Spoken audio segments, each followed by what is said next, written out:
en la provincia, la desgracia de Retamás en la provincia de La Libertad, ¿no? Las personas que viven en zonas altoandinas, ¿no?, que se mueren todos los años junto a su ganado, o las quebradas, por ejemplo, sin ir muy lejos, a Chosica. La pregunta es, ¿por dónde tenemos que comenzar? Sí, se tiene que empezar por el principio, como quien diría, ¿no? Nosotros en el Perú hace tiempo que estábamos esperando una ley de suelos, ya la ley de desarrollo urbano sostenible, la ley DUS, recién se ha dado en julio 21. Para comparar, una ley similar, por ejemplo, tiene Colombia desde los años 90, Chile igual, 90, Argentina también. ¿Y por qué es importante esta ley? Porque cada vez que se quería hacer algún tipo de gestión, de bonos, etcétera, no teníamos una normativa legal sólida. Claro. 7.600.000 personas en el Perú viven en barrios urbanos marginales, de los cuales 74% está en zona de vulnerabilidad. Más de 5 millones de personas están en riesgo por desastre. Es insostenible este crecimiento de manera tan desorganizada, ¿no? Según datos de GRADE, 93% del crecimiento de las ciudades en los últimos 20 años ha sido de manera informal.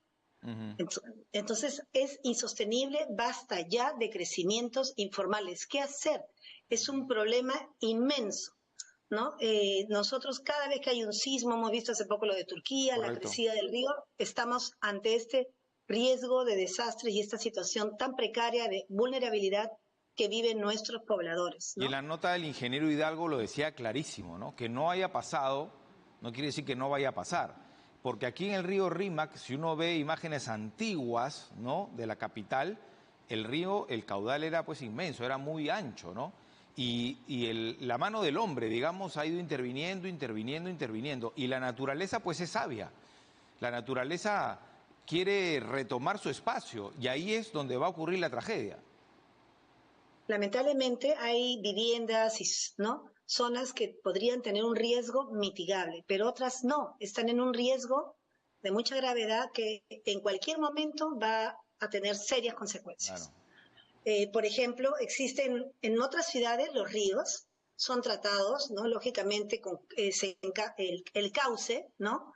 Se limpia, se ordena y también se hacen programas de encauzamiento junto con un diseño. Por ejemplo, ¿ya? El río a veces tiene crecidas, a veces es más con poco caudal, ¿no es cierto? Entonces, es importante ahí que se hagan desarrollos de proyectos considerando las características normales de comportamiento del agua. Por ejemplo, se pueden hacer terrazas escalonadas, con vegetación, con muros de contención también escalonados para que según vaya subiendo el caudal del agua o baje, incluso pueda ser un espacio público para los ciudadanos, ¿no? Existe un proyecto del río Rima que está promoviendo ProLima desde hace mucho tiempo. Sabemos que ahorita está en elaboración un expediente, ¿no? Otro tema también en cuanto a la vulnerabilidad es de que, bueno, pues el 78% de las viviendas han sido construidas sin asistencia técnica. Y este tema no es de ahora, también cuando hubo el terremoto de Ica, cada vez que hay un sismo nos lo ponemos en la bandeja, ¿no? Claro. En la época de Humala, él sacó un bono de reforzamiento de vulnerabilidad, que es un bono gratuito para las personas, ¿ya? Recién en la época de Vizcarra me parece que se reglamentó. ¿Y qué es esto? Es un bono gratuito que le da 15.000 soles aproximadamente a una familia para que refuerce. Pero esto es insuficiente. Nosotros en el Colegio de Arquitectos estuvimos analizando esto con expertos y junto con la academia y vimos que en realidad se tiene que tratar el tema de manera sistémica. Hicimos un proyecto piloto que se llamaba Manzana Segura, que incluía un análisis entre los arquitectos, ingenieros civiles, ¿no?, y expertos para ver cómo hacer para reforzar toda la manzana en su integridad, ¿no? Y nos dimos cuenta de otro problema que decían los ingenieros, porque el Estado no tiene al momento un producto para reforzar esto. Entonces los ingenieros decían, miren, si el Estado va a invertir en reforzar estructuralmente, tendría que tener la seguridad que cumple con todo. Y nuestra norma de estructuras es tan estricta para edificaciones nuevas, pero no tenemos unas de edificaciones existentes. Claro, o sea, el estudio de suelos, básicamente, porque se tendría que declarar inhabitables muchísimas viviendas. no podemos dejar vacío el Perú, no lo podemos destruir todo. Claro. Entonces tenemos que hacer. Pero ¿se pueden o no se pueden, norma, arquitecta, apuntalar esas bases? Porque, por ejemplo, tenemos extraordinarios ingenieros en el ejército. O sea, se debería hacer una gran cruzada para trabajar juntos. Exacto, yo también pienso lo mismo. Nosotros desde el año pasado, en la Regional Lima, se impulsó un programa un proyecto que se llamaba Lima la Impostergable. Y la gran tarea que tiene el alcalde y nuestras autoridades es justamente enfrentar este problema de todas nuestras laderas en situación de vulnerabilidad. No solamente es reforzar, pero lo que quisiéramos nosotros es que sea una serie de obras pensadas de manera sistémica. ¿De qué nos sirve, por ejemplo, gastar un montón en hacer un muro vertical de contención? Y luego nos falta el espacio público, y luego nos falta la escalera, y luego nos falta el equipamiento para estas personas. Correcto. Entonces, lo que queremos es un proyecto de incubación de ideas, ¿no?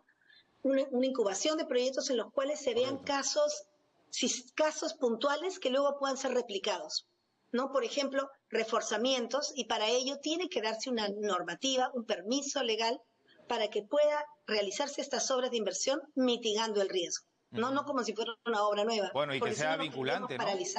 Que sea vinculante. Sí, vinculante. Claro, claro que sí. Ahora, el problema también es que tenemos muchas autoridades, ¿no? O sea, es decir, a lo largo del río Rímac hay muchos alcaldes y algunos, cuando hacen la tarea, la hacen a último momento. Estamos esperando la temporada de lluvias para recién descolmatar, limpiar. Y por otro lado, sí, pues hay un tema que no hemos hablado y tiene que ver con la conciencia de los ciudadanos y las ciudadanas, ¿no? De no botar basura y desmonte ahí, porque cada vez el caudal está más afectado por ello. Exactamente. Entonces habría que ver también cómo es el servicio de recolección de residuos sólidos, ¿no? No hay rellenos sanitarios. Es que por eso la pregunta, ¿por dónde comenzamos? Sí. ¿Por dónde comenzamos? Por ordenar la casa. Por la reubicación, en todo caso, ¿no? Sacar del peligro a estas personas. Igual pasa, y lo vamos a conversar más adelante con Mario Casareto, que es gerente de gestión de riesgos de desastres de la Municipalidad Metropolitana, en los solares, ¿no? En barrios altos, casas antiguas, en el Callao, ante el riesgo de un tsunami. Es decir, y en las quebradas de Chosica, donde hay todos los años... hay huaicos, ¿no? Donde la vida está en peligro constantemente. Por eso, quizá el ordenamiento territorial pasa primero por reubicar a estas familias o grandes programas de vivienda, ¿no? Así es. Y, por ejemplo, en la nueva ley de DUS, la Ley de Desarrollo Urbano Sostenible, que falta reglamentar. Ahora se están reglamentando, por ejemplo, existe una nueva figura. Es un bono, la vivienda de interés social de tipo prioritario, como es la que estamos hablando.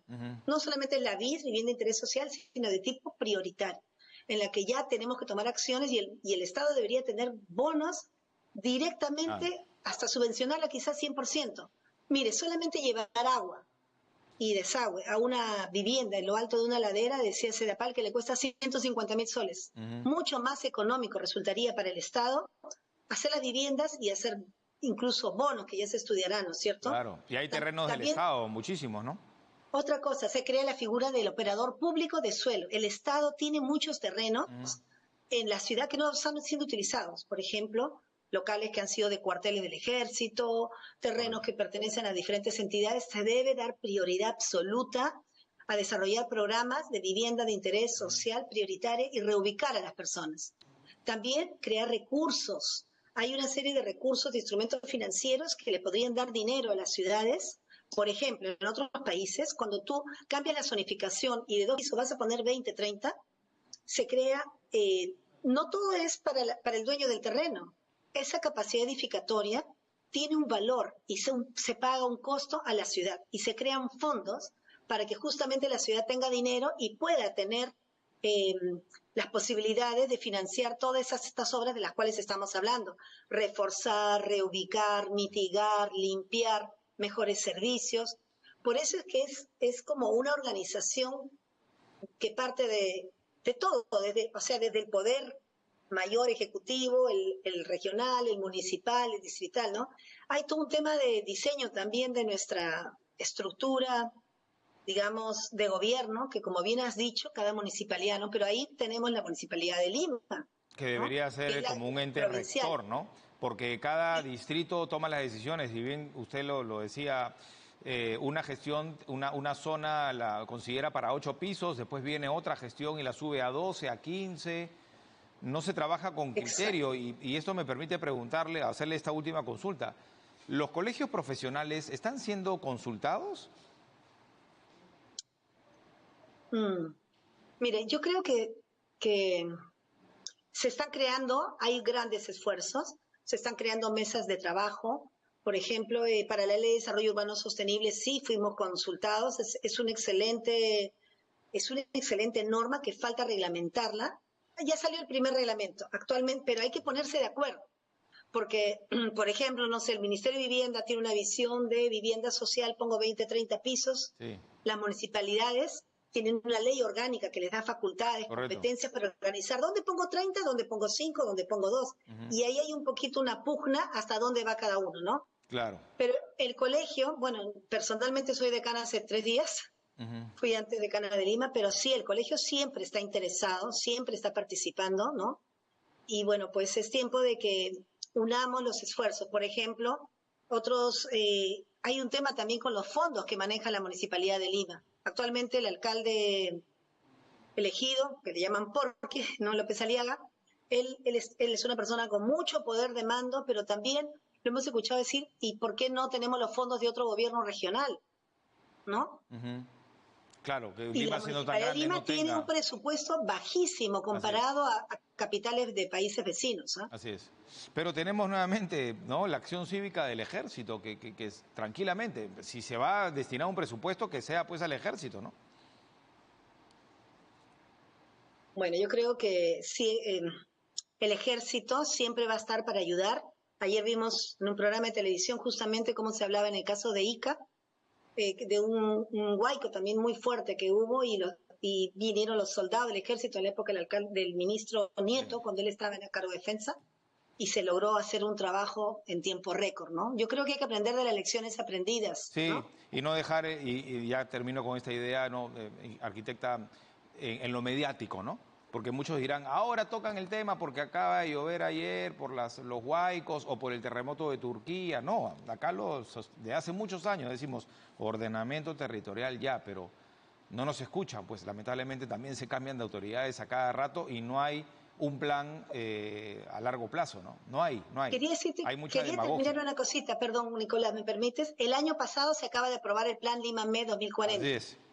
Y en esta ley, justamente que se tiene que reglamentar, dice que es de cumplimiento obligatorio por los alcaldes y autoridades el cumplimiento de los planes de desarrollo, planes de ordenamiento territorial, que ahora sí tienen incorporado la gestión de riesgos. Y si no, están expuestos a denuncia penal. Que no se aplica. Pero Bueno, es que recién se está sí. haciendo. Antes los alcaldes han utilizado esto justamente para conseguir votos. Regalaban terrenos en Así zonas de es, riesgo, regalaban áreas, títulos, y das así tu es, voto para mí. la demagogia. Eso y los traficantes de terreno. Hay mucha mezcla de corrupción, de reelección, etcétera. Enfoquémonos en la seguridad de nuestros pobladores. Gracias, arquitecta, nos quedamos con esa Muchas gracias, reflexión. mucho Muy gusto. amable, arquitecta Lourdes Yusti, decana nacional del Colegio de Arquitectos del Perú. 6 de la mañana con 50.